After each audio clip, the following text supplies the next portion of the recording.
میں ایک معزز اور امیر خاندان سے تعلق رکھتی تھی۔ برسوں سے دولت گھر کی باندھی رہی تھی۔ ایک عام آدمی اس دولت کا اندازہ بھی نہیں کر سکتا۔ میرے دادا کے تہہ خانے میں رکھی تجوریاں سونے چاندی سے بھری ہوئی تھیں۔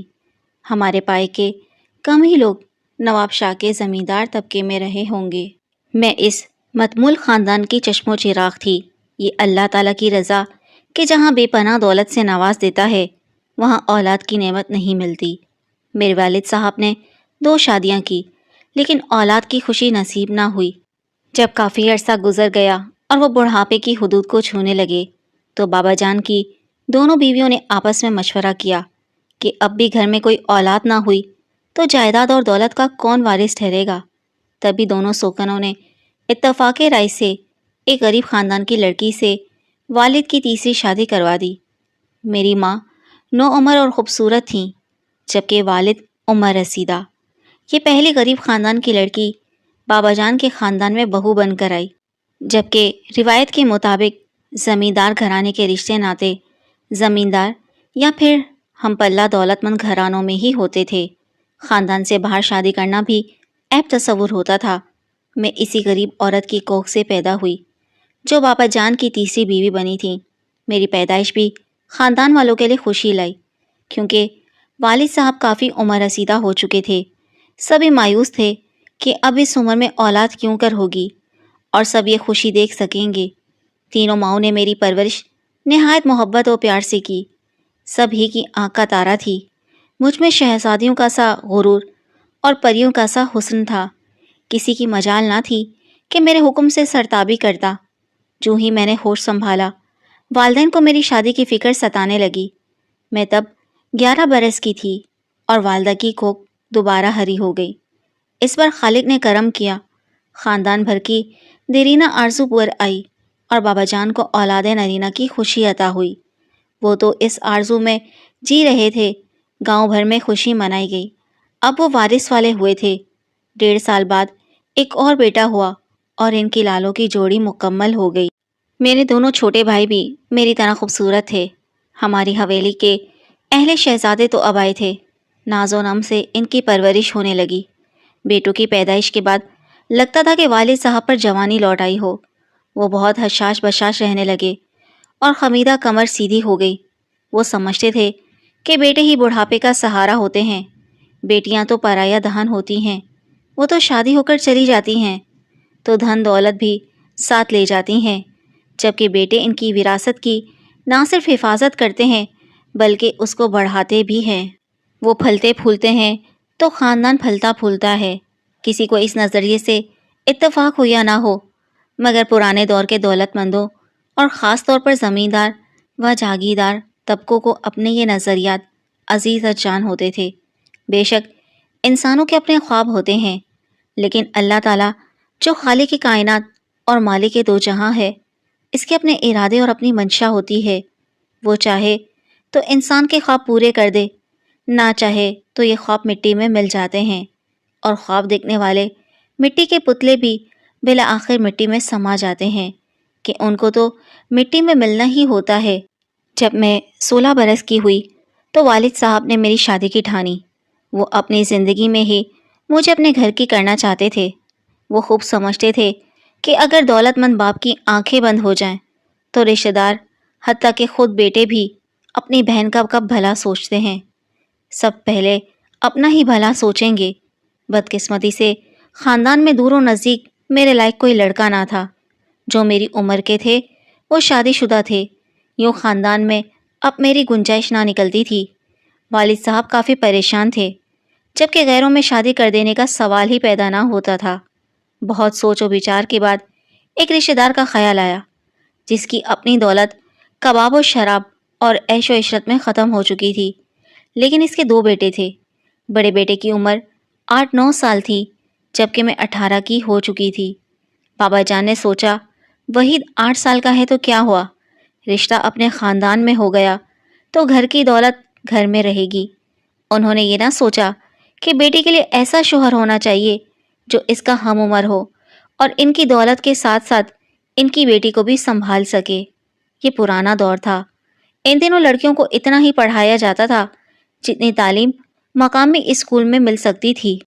ہمارے گاؤں میں لڑکیوں کا ایک ہی اسکول تھا جو مڈل تک تھا، سو میں نے بھی وہاں سے 8 جماعتیں پاس کر لیں اور اس کے بعد گھر بٹھا دی گئی۔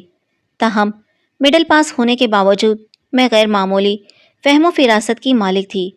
اب جبکہ 8 سالہ بچے سے میری شادی ہو رہی تھی، اس شادی پر میں نہ کچھ بول سکتی تھی اور نہ بغاوت کر سکتی تھی۔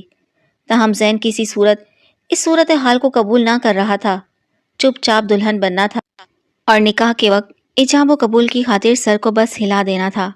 اس وقت دل رو رہا تھا، سوچ رہی تھی یا اللہ یہ ظلم ہے، کیا شادی اس کو کہتے ہیں؟ لیکن یہاں ایک میں ہی نہیں تھی، مجھ سے کتنی ہی بے بس لڑکیاں اسی طرح دلہن بنا دی گئی تھیں، کسی نے آج تک اف نہ کی تھی۔ اس وقت میرے دونوں بھائی چھوٹے تھے، ان کو یہ معلوم نہ تھا کہ ان کی وراثت بچانے کی خاطر مجھے ان کی عمر کے بچے کی دلہن بنایا جا رہا ہے۔ میری 2 پھوپھیاں بھی اسی طرح وراثت کی بھیٹ چڑھ گئی تھیں کہ خاندان میں ان کے لائق رشتے نہ تھے، وہ کنواری بھوریاں تھیں، ان کی سنہری جوانی مٹی ہو گئی۔ مجھے بیاہ کر سسرال لے جانے کے بجائے میرے والد اس بچے کو بیٹی کے لیے بیاہ کر گھر لے آئے۔ شادی دھوم دھام سے ہوئی، جہیز کے چرچے سارے زمانے میں تھے، بچہ گھر داماد بنا لیا گیا، یوں گھر کی رونق دوبالا ہو گئی۔ میرے سسر والد کے سگے چچا زاد تھے، وہ بھی اس امر پر بہت خوش تھے۔ میری شادی شدہ زندگی کا آغاز اس طرح ہوا کہ پہلے میں جائیداد کے کاغذات کو سنبھالتی تھی اور اب ایک بچے کو بھی سنبھالنا پڑا، جس کی تعلیم و تربیت کا بوجھ میری والدہ کے سر آ رہا۔ کبھی کبھی یہ لاڈلا کسی شے کی ضد میں زمین پر لوٹنے لگتا اور چیزیں پھینکنے کا ہتھیار استعمال کرتا۔ میں بہلا پسلا کر اسے شانت کرتی اور تیار کر کے اسکول بھیج دیتی۔ میری شادی کو بمشکل 2 برس ہوئے تھے کہ انہی دنوں ایک بڑا سانحہ ہو گیا۔ میرے دونوں بھائی والد صاحب کے ساتھ شہر جا رہے تھے۔ بابا جان چاہتے تھے کہ ان کے بچے مری کاؤنٹنٹ میں تعلیم حاصل کریں اور ان کے داخلے کے لیے جا رہے تھے کہ رستے میں سپر ہائی وے پر ایکسیڈنٹ ہو گیا۔ خدا کی قدرت کہ بوڑھا باپ بچ گیا اور دونوں نو عمر بیٹے لقمہ اجل بن گئے۔ وہ چراغ بجھ گئے جن کو والد صاحب مستقبل کا سہارا اور اپنی زندگی کے لیے روشنی سمجھتے تھے۔ اللہ تعالیٰ کی مصلحتوں کو کون سمجھ سکتا ہے؟ وہ بے نیاز ہے، اس نے خوشی دکھائی اور پھر بے مراد بھی کر دیا۔ کس کی مجال تھی جو شکوہ کرتا؟ سبھی والد کو تسلیاں دے رہے تھے کہ جس کا مال تھا اس نے لے لیا، ہم کو اف کرنے کی مجال نہیں، صبر کیجئے، غم کرتے رہنے سے تو گئے لال واپس نہیں آ سکتے۔ ایسا کہہ دینا بہت آسان ہوتا ہے مگر صبر کرنا مشکل ہوتا ہے۔ والد صاحب کے اختیار میں نہ تھا کہ وہ بیٹوں کی موت کا دکھ بھول جاتے، یہ غم نہ تھا، ایک ایسا درد تھا جو قیامت سے کم نہ تھا۔ یہی غم روگ بن کر ان کی جان لے گیا۔ اب میں پھر سے خاندان کی واحد اور اکلوتی چشم و چراغ ہو گئی۔ خاندان کے معاملات بھی مجھ ہی کو سنبھالنے تھے۔ شوہر صاحب ابھی اس قابل نہ تھے کہ یہ ذمہ داریاں دیکھتے، سارے معاملات میرے ذمہ ڈال دیے گئے۔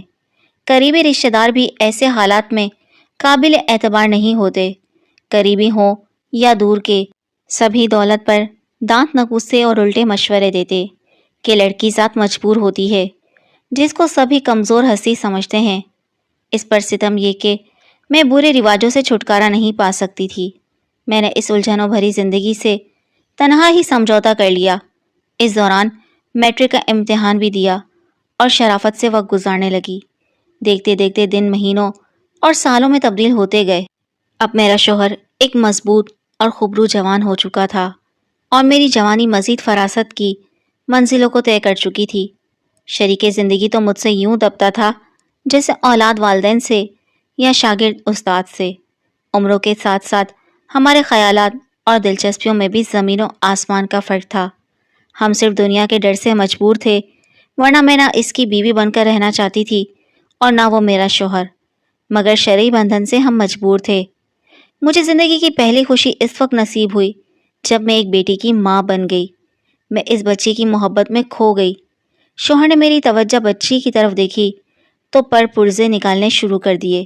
مجھے معلوم ہو گیا کہ وحید اپنی ایک ہم عمر غریب لڑکی سے عشق کرنے لگا ہے اور اس سے چھپ کر ملتا ہے، خرچہ وغیرہ بھی اسے ٹھیک ٹھاک دیتا ہے۔ گویا اسے نکاح کے بغیر ایک باندی باندھ رکھی تھی، وہ اب زیادہ تر وقت اس کے پاس ہوتا ہے۔ مجھے کچھ اعتراض نہ ہوا، میری جوانی آہستہ آہستہ بڑھاپے کی طرف سفر کر رہی تھی، لہٰذا اس بات کی پرواہ نہ کی۔ میرا وقت اپنی بچی اور زمین اور جائیداد کے معاملے کی دیکھ بھال میں گزرتا تھا، اور شوہر کا اپنی معشوقہ کے پاس۔ ہم دونوں ہی ایک دوسرے سے فرار چاہتے تھے، سو ایک دوسرے سے بے نیاز ہو کر اپنی اپنی راہوں پر رواں دواں تھے۔ زندگی اسی طرح روکھی پھیکی گزرتی رہی، یہاں تک کہ بیٹی 16 سال کی ہو گئی۔ اب مجھے اس کی شادی کی فکر ہوئی، اور مجھ پر وہی مشکل آ پڑی کہ خاندان میں اس کے جوڑ کا کوئی رشتہ موجود نہ تھا۔ 2-3 رشتے یا تو عمر میں بڑے تھے یا لڑکے غلط سوسائٹی میں اٹھتے بیٹھتے تھے۔ اس طرح کا کوئی بطور داماد مجھے قبول نہ تھا۔ آخر ایک دن وہ بھی آ گیا جب ہم کو اپنی بیٹی کی قسمت کا فیصلہ کرنا تھا۔ خاندان کے سب بزرگ گھر کے بڑے کمرے میں جمع تھے۔ وہ ایڑی چوٹی کا زور لگا رہے تھے کہ رشتہ لڑکی کے والد کے خالہ زاد بھائی سے کیا جائے جو عمر میں اس سے بڑا تھا اور 2 بیویوں کا شوہر تھا، یا پھر اس کی سوتیلی والدہ کے بھائی کے لڑکے سے جو ابھی 7 برس کا تھا۔ دوسرا رشتہ خاندان میں موجود نہ تھا۔ میں اس بات پر اڑ گئی کہ میری بیٹی کا رشتہ ہوگا تو موضوع ہوگا، چاہے غیروں میں کیوں نہ ہو۔ مجھے اپنی بیٹی کی خوشیاں عزیز تھی، دولت کی تو کمی نہ تھی۔ آخر میں نے فیصلہ سنا دیا کہ میں تعظیم کا رشتہ وہاں کروں گی جہاں وہ راضی ہوگی۔ میں اس کی رضامندی پوچھ کر ہی رشتہ کروں گی۔ اس بات پر تو ایک قیامت اٹھ کھڑی ہوئی۔ خاندان کے سب لوگ آگ بگولا ہو گئے اور برادری نے ہمارے بائیکاٹ کا عندیہ دے دیا، مگر مجھے کسی بات کی پرواہ نہ تھی۔ میری تعظیم رو رہی تھی، بھلا اس کی آنسوں کے سوا میرے لیے اور کون سی شے قیمتی ہو سکتی تھی۔ میرے بہت اصرار پر بالآخر اس نے بتا دیا کہ وہ محب خان کو پسند کرتی ہے، جو ہمارے مینیجر کا لڑکا تھا، اور اس کے والد نازش خان مدت سے ہماری زمینوں کا انتظام سنبھالتا تھا۔ اس کا دادا میرے دادا کا وفادار تھا، باپ میرے والد کا بااعتماد ملازم تھا۔ اس خاندان کی وفاداری میں کسی قسم کا شبہ نہیں کیا جا سکتا تھا، تاہم خاندانی روایت کے مطابق انہیں ہم لوگ اپنے برابر بھی نہیں بٹھا سکتے تھے۔ بہرحال یہ ہمارے ملازم ہی تو تھے۔ میں نے محب خان کو دیکھا تھا، بہت خوبصورت لڑکا تھا، ہوشیار اور تمیزدار۔ وہ میرے ہی خرچے پر کالج میں پڑھتا تھا اور لائق طالب علم تھا۔ کبھی کبھار نازش خان اسے زمینوں سے متعلق حساب کتاب کے کھاتے دے کر میرے پاس بھجوا دیا کرتا تھا۔ چونکہ یہ لوگ ہمارے ہاں پشتوں سے خدمتگار تھے، لہٰذا ان سے پردہ نہیں کیا جاتا تھا۔ تعظیم نے مجھے بتایا کہ کالج میں وہ اور محب خان ہم جماعت ہیں۔ میں نے سارے خاندان کی مخالفت کے باوجود بیٹی کو شہر کے کالج میں اسی وجہ سے بھیجا تھا کہ اس کو تعلیم یافتہ دیکھنا چاہتی تھی، اور اب ماحول بھی پہلے جیسا نہ رہا تھا کہ جب لڑکی پڑھنے کے لیے گاؤں سے باہر نہ جا سکتی تھی۔ محب خان تعظیم سے 1.5 سال بڑا تھا، وہ بھی شہر کے اس کالج میں پڑھ رہا تھا، سو مجھ کو اطمینان تھا کہ میری بیٹی وہاں اکیلی نہیں جاتی، گھر کے فرد جیسا ایک شخص اس کے ساتھ ہوتا ہے۔ تبھی یہ جان کر حیرت ہوئی کہ وہ اپنے ہی مینیجر کے لڑکے سے محبت کرنے لگی۔ پہلے تو میں پریشانی کے عالم میں گمسم رہی، بعد میں جب کافی غور کیا تو عقل نے کہا کہ اسے پریشانی والی کون سی بات ہے؟ غریب اور امیر میں شادی آخر اتنا بڑا یا کوئی حیرت بھرا مسئلہ ہے؟ میری ماں بھی تو ایک غریب گھرانے سے ہی تھی۔ اگر بیٹی کسی غریب مگر اچھے لڑکے کو پسند کرتی ہے تو اس کے ساتھ شادی پر مجھے اعتراض نہیں ہونا چاہیے، اور اس بات پر اعتراض کہ وہ کیوں محب خان سے محبت کرتی ہے، یہ بھی اچنبھے کی بات نہ تھی۔ محبت کرنا تو اس عمر کا تقاضا تھا۔ یہ ضروری تو نہیں کہ محبت کسی دولت مند یا جاگیردار کے بیٹے سے ہی ہو، کسی غریب یا متوسط طبقے کے لڑکے سے بھی محبت ہو سکتی ہے۔ محبت روایت کی اسیر تو نہیں ہوتی۔ یہ وہ منطقی دلائل تھے جو میرا ذہن مجھے دے رہا تھا۔ تب میں نے اس وقت یہ فیصلہ کر لیا کہ میری بیٹی کی شادی محب خان سے ہی ہوگی۔ وہ اچھا لڑکا تھا، اچھا طالب علم تھا، دیانتدار باپ کا بیٹا، سلجھا ہوا اور خوبصورت، ذات سے بھی کم نہ تھا۔ یہ خبر ایک بم کی طرح خاندان میں پھٹی، پھر قدرتی طور پر میرے خلاف ایک محاذ تیار ہو گیا۔ قریبی اور دور کے رشتہ داروں نے میرے خاندان کے ان قدیمی خدمتگاروں کے خلاف بندوقیں اور پستول نکال لیے کہ جس روز ان کے خاندان کی لڑکی ایک ملازم کے گھر کی بہو بنے گی۔ اسی روز محب خان کے ساتھ تعظیم کو بھی موت کے گھاٹ اتار دیں گے۔ مخالفت اتنی بڑھی کہ مجھ تنہا عورت کے لیے اس طوفان کا مقابلہ کرنا مشکل ہو گیا۔ مجھے یقین ہو گیا کہ اب میں باقاعدہ رواج کے مطابق دھوم دھام سے بیٹی کو دلہن بنا کر رخصت نہیں کر سکتی۔ یقیناً یہ لکیر کے فقیر لوگ جو کہہ رہے ہیں کر گزریں گے۔ وہ سبھی بڑے زمیندار اور با اثر لوگ تھے۔ ان کا کسی ملازم کے لڑکے کو قتل یا غائب کرا دینا کوئی دشوار امر نہ تھا۔ تبھی بہت سوچ و بچار کے بعد میں نے ایک ایسا قدم اٹھا لیا جس کا کوئی تصور نہ کر سکتا تھا۔ میں نے چپکے سے تعظیم کا پاسپورٹ محب خان کے ساتھ اس طرح بنوایا کہ ان کو اجازت دی کہ وہ پہلے کورٹ میں نکاح پڑھوا لیں۔ ان کے ہمراہ میں نے اپنی والدہ کے بھائی یعنی اپنے ماموں کو بھیجا۔ اس طرح یہ ممکن ہو سکا۔ کسی کی گمان میں نہ تھا کہ اس گھرانے کی کوئی ماں بیٹی کو اس کے محبوب کے ساتھ فرار کرانے میں مددگار ہو سکتی ہے۔ یہ واقعہ بھی گاؤں میں اپنی مثال آپ ہو گزرا۔ میں پہلے ہی ذاتی رسوخ سے ان کے لیے کافی رقم ایک بینک میں جمع کروا چکی تھی۔